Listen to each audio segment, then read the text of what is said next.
काशी का पहला super speciality और कॉर्पोरेट हॉस्पिटल सिग्नेस लक्ष्मी हॉस्पिटल, सुने सबसे सुरक्षित, सबसे विश्वसनीय। किस तरीके से काम करते हैं? देखिए, प्रधानमंत्री किसान फसली बीमा योजना के अंतर्गत इस रबी के समय में 1.5% प्रीमियम पर किसान को सिर्फ 1.5% प्रीमियम देनी होती है। राज्य सरकार और भारत सरकार बराबर बराबर की हिस्सेदारी प्रीमियम में डालते हैं, जो 17-18% के करीब होती है। 8-9% उनकी हिस्सेदारी बनती है और इसके लिए आज ही हमने लगभग 138 करोड़ रुपए रिलीज किए हैं, जिसमें उत्तर प्रदेश सरकार का जो अंश होता है वह जाएगा। लेकिन हमारे किसान भाई बहुत कम संख्या में प्रधानमंत्री फसल बीमा योजना के भीतर उत्तर प्रदेश में बीमा करा रहे हैं और खासतौर पर रबी के सीजन में तो और भी कम करा रहे हैं। मैं उन सबसे आग्रह करना चाहूंगा कि दैवीय आपदा के समय में प्रधानमंत्री बीमा योजना, कृषि बीमा योजना वह उनके लिए एक सुरक्षा कवच है और इसलिए जहां पर इतना कम कि 100 रुपए के क्षति पर आपको 1.5 रुपए मात्र प्रीमियम देना है, तो इससे कितनी बड़ी सुरक्षा किसान भाइयों को मिल रही है। मैं आग्रह करना चाहूंगा कि आपदा से संभावित क्षति से बचने के लिए उनको प्रधानमंत्री फसल बीमा योजना के भीतर जाकर के बीमा कराया जाना चाहिए। मैं उनसे अपील करना चाहता हूं और इसी के साथ साथ ये भी आग्रह करना चाहता हूं कि खरीफ के सीजन का जो हमारी फसल लगी है, खासतौर पर धान की जो पराली है, वो अब उसकी फसल कट रही है तो निकलने का समय आ गया है। तो मैं उनसे आग्रह करना चाहूंगा कि वो अपने खेतों की पराली को न जलाएं, बल्कि उसको खेती के काम के लिए उपयोग करें। हम लोगों ने विगत वर्षों के भीतर लगभग 6,000 से ज्यादा फार्म मशीनरी बैंक और 2,500-3 हजार कस्टम हायरिंग सेंटर दिए हैं और उसके माध्यम से आसान हो गया है पराली को निकालना, खेतों में इस्तेमाल करना। राज्य सरकार अपनी ओर से, योगी जी की सरकार 17 लाख किसानों को हम डीकम्पोजर भी निःशुल्क उपलब्ध करा रहे हैं, जिसके माध्यम से वो पराली को कंपोस्ट अपने खेतों में बना करके उसका इस्तेमाल कर सकते हैं। तो इसलिए मैं उनसे आग्रह करना चाहता हूं कि वो पराली को जलाए जाने की जगह पर उसका अपने जमीन की उर्वरा शक्ति को बढ़ाए जाने के लिए और पर्यावरण को सुरक्षित रखने के लिए, जिससे कि जनधन को, जन के स्वास्थ्य को बहुत खतरा है, उससे बचाए जाने के लिए आवश्यक है कि वो पराली का उपयोग अपनी खेती के लिए करें या पशुओं के चारे के रूप में करें। और एक तीसरी बात मैं आग्रह करना चाहता हूं कि विगत वर्ष हम लोगों ने श्री अन्न योजना का कार्यक्रम हमने प्रारंभ किया। आजमगढ़ में भी उसके विभिन्न कार्यक्रम आयोजित किए गए होंगे। उसके भीतर हम लोगों ने यह तय किया है कि प्रदेश के भीतर 5 लाख मीट्रिक टन हम बाजरे की खरीद करेंगे, 50,000 मीट्रिक टन के करीब ज्वार की खरीदारी करेंगे और जिन जनपदों के भीतर मूंगफली की खेती हुई है वहां पर मूंगफली की भी खरीदारी एमएसपी के आधार पर करेंगे। और अभी रबी के फसलों की भी एमएसपी प्रधानमंत्री जी ने 1 हफ्ते पहले घोषित किया है, भारत सरकार की कैबिनेट ने तय किया और पहली बार ऐसा हो रहा है जब 150 रुपए क्विंटल गेहूं की जो एमएसपी बढ़ाई गई है। इसके लिए मैं प्रधानमंत्री जी को अपनी ओर से बधाई देना चाहता हूं और किसान भाइयों से कहना चाहता हूं कि आज की तारीख में उनके पास इस बात का अवसर है कि रबी की जो वो फसल लगाना चाहें, भारत सरकार ने चने की भी, मसूर की भी और गेहूं की, जौ की और इन सारे फसलों की अपनी एमएसपी घोषित कर रखा है। तो उनको पास सुविधा है कि यदि वो तिलहन की भी कर रखा है, सरसों की भी कर रखी है, तो यदि वो लगाते हैं तो मैं आग्रह करना चाहूंगा कि तिलहन और दलहन के एमएसपी बहुत अच्छे तरीके से रखी गई है और जरूरत हमारे देश को दलहन और तिलहन के उत्पादन को बढ़ाए जाने की है। और इस दृष्टि से राज्य सरकार में, योगी आदित्यनाथ जी की सरकार ने दलहन और तिलहन की विशेष योजना हमने चालू किया है, जिस पर 10 लाख के करीब किसानों को हम निःशुल्क मिनी किट दलहन और तिलहन के उपलब्ध करा रहे हैं। तो मैं आग्रह करना चाहूंगा कि दलहन और तिलहन की खेती की ओर आजमगढ़ और हमारे उत्तर प्रदेश के लोग आगे की ओर बढ़े। प्रधानमंत्री जी ने स्वावलंबी भारत, अमृतकाल के भीतर स्वावलंबी भारत बनाने की बात कही है, संकल्प किया है। उसके भीतर खेती के क्षेत्र में दलहन और तिलहन के भीतर भी हमें आत्मनिर्भर बनाया जाना आवश्यक है, क्योंकि बहुत बड़े पैमाने पर हम आयात कर रहे हैं। तो मैं आग्रह करना चाहूंगा आज आजमगढ़ के भीतर कि आजमगढ़ के लोग उसकी शुरुआत करें और तिलहन और दलहन की खेती की ओर अग्रसर हों। उनको एक अच्छी बेहतर कीमतें भी मिल सकेंगी और देश के जनमानस के लिए जो भोजन की आवश्यकता है, पौष्टिकता की आवश्यकता है, उसका वो परिपूर्ण कर सकेंगे। धन्यवाद।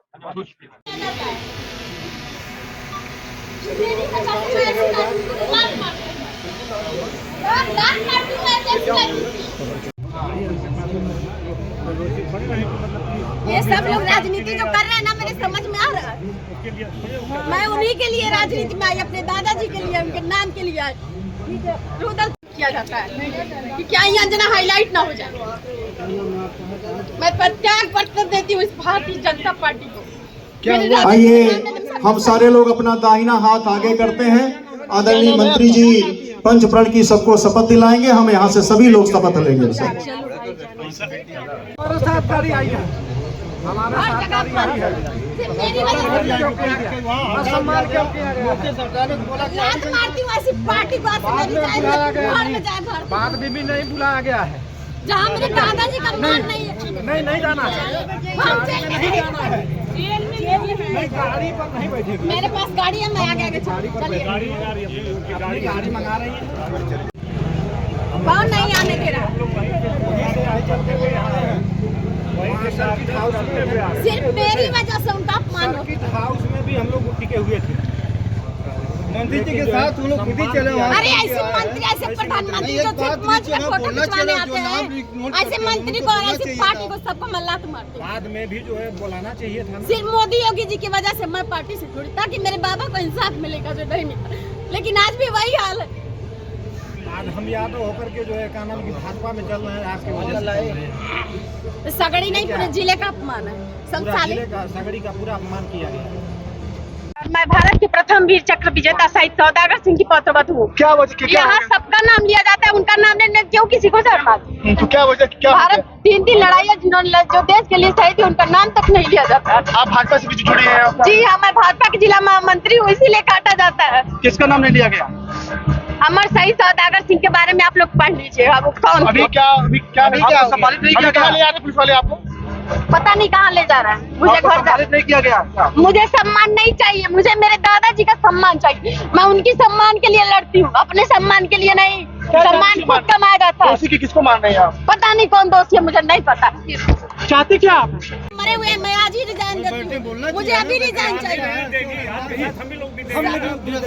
जो मर्द होगा वो देगा, जो चट्टूकार जूता चप्पल चाटने वाला होगा वो नहीं देगा। हम लोग भी दे देंगे।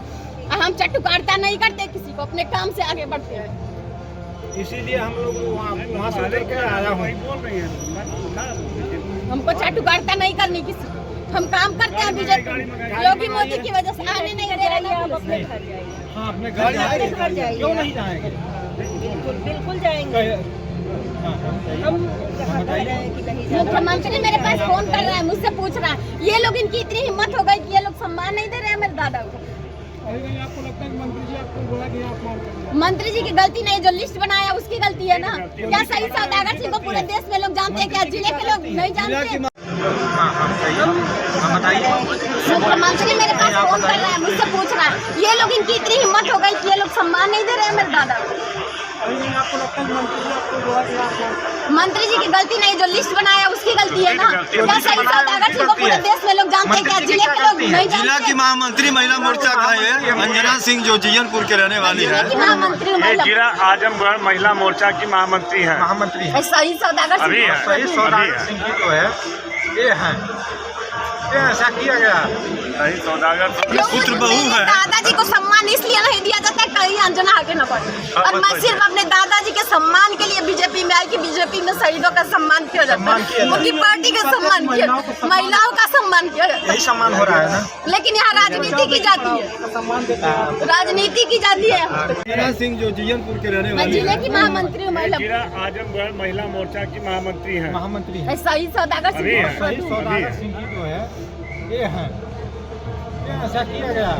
शहीद सौदागर सिंह क्यों मुझे मेरे दादाजी को सम्मान इसलिए नहीं दिया जाता है कहीं अंजना आगे न बढ़े। और मैं सिर्फ अपने दादाजी के सम्मान के लिए बीजेपी में आई कि बीजेपी में शहीदों का सम्मान किया जाता है, उनकी पार्टी का सम्मान किया, महिलाओं का सम्मान किया जाता है। यही सम्मान हो रहा है ना। लेकिन यहाँ राजनीति की जाती है।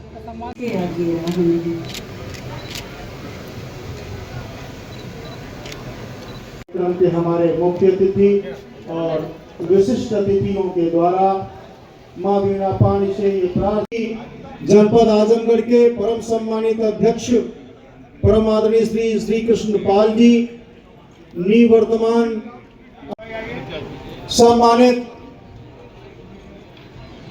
विधान परिषद सदस्य परम आदरणीय श्री यात्रा का ये पड़ाव, मैं आप सबसे निवेदन करूंगा कि एक टोल कर्तन ध्वनि से आप सर का इस सभागार में हार्दिक स्वागत करते हैं। आजमगढ़ की जनता की तरफ से अभिनंदन भावना के साथ मां वीणा पानी के पावन चित्र पर दीपार्चन, दीप प्रज्वलन, पुष्पार्चन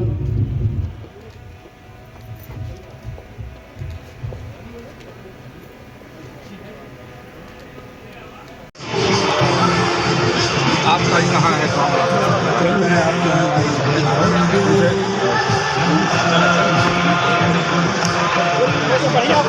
भैया आप इसमें बैठ रहे हैं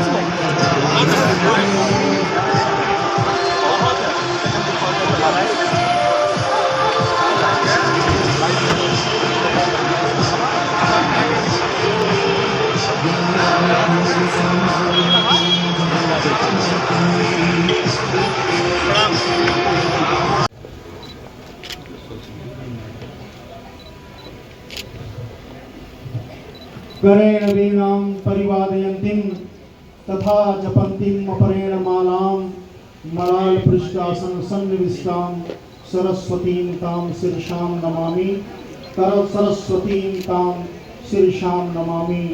तमसो मां ज्योतिर्गमय मृत्योर्मा अमृतम गमय असतो मां सद्गमय।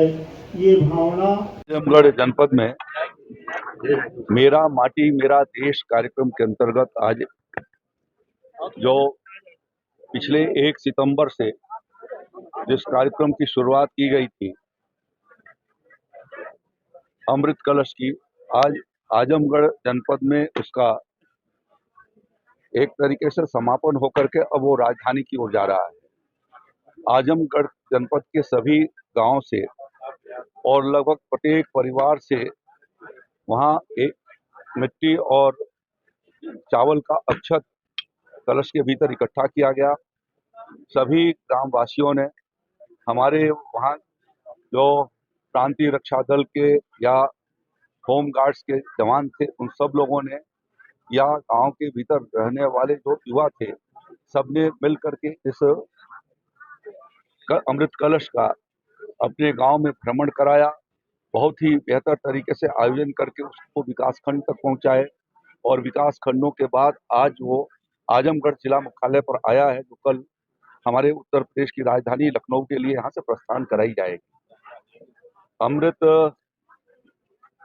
महोत्सव के अवसर पर आदरणीय प्रधानमंत्री जी ने पूरे 1 वर्ष का कार्यक्रम घोषित किया था और उसके भीतर उन्होंने तो इसकी चर्चा भी किया था कि अपना माटी अपना देश कार्यक्रम, जिसके भीतर गांव-गांव से जो इनका आज़ादी के लड़ाई में हमारा उनका योगदान रहा है, देश की सीमाओं पर सुरक्षा के लिए विभिन्न समयों में उन्होंने बलिदान किया है, देश की एकता अखंडता के लिए बलिदान किया है, ऐसे सभी गांव का उसमें कुछ न कुछ योगदान रहा है। वहां से उनके गांव की मिट्टी और अक्षत लेकर के और भारत की राजधानी दिल्ली में उनके लिए एक स्मारक बनाया जा रहा है और उसमें एक वाटिका बनेगी जहां पर इसका जितनी भी मिट्टी जा रही है वहां सबको मिला करके देश की एकता और अखंडता को मजबूत किए जाने के लिए और अमर शहीदों के शहादत को योगदान उनका बंधन करने के लिए वहां पर जो स्मारक बन रहा है उसमें आजमगढ़ के भी प्रत्येक गांव का योगदान होगा। उस संदर्भ में आज यहाँ पर कार्यक्रम हुआ है। हमारे यहाँ के बच्चों ने बहुत अच्छे तरीके से जो हमारी आज़ादी की लड़ाई या देश की रक्षा के लिए जो कुर्बानियाँ हुई हैं, शहादत हुई हैं, बलिदान हुआ है, उसके लिए जो उन्होंने प्रस्तुति की है वो बहुत ही अच्छी तैयारी के साथ किया, भावपूर्ण किया है। मैं उन सबको अपनी ओर से बधाई देता हूँ। यहाँ के जिला प्रशासन को भी आभार प्रकट करता हूँ, यहाँ के सामाजिक और राजनीतिक कार्यकर्ताओं को भी धन्यवाद देता हूँ और आजमगढ़ वासियों को भी देता हूँ। उन्होंने इस कार्यक्रम के भीतर अपना व्यक्तिगत रूप से बहुत योगदान दिया, इसके प्रति रुचि दिखाई और इसको ऐतिहासिक तरीके से पूर्ण कराए जाने में जो योगदान किया है उसके लिए मैं सबको आभार प्रकट करता हूँ।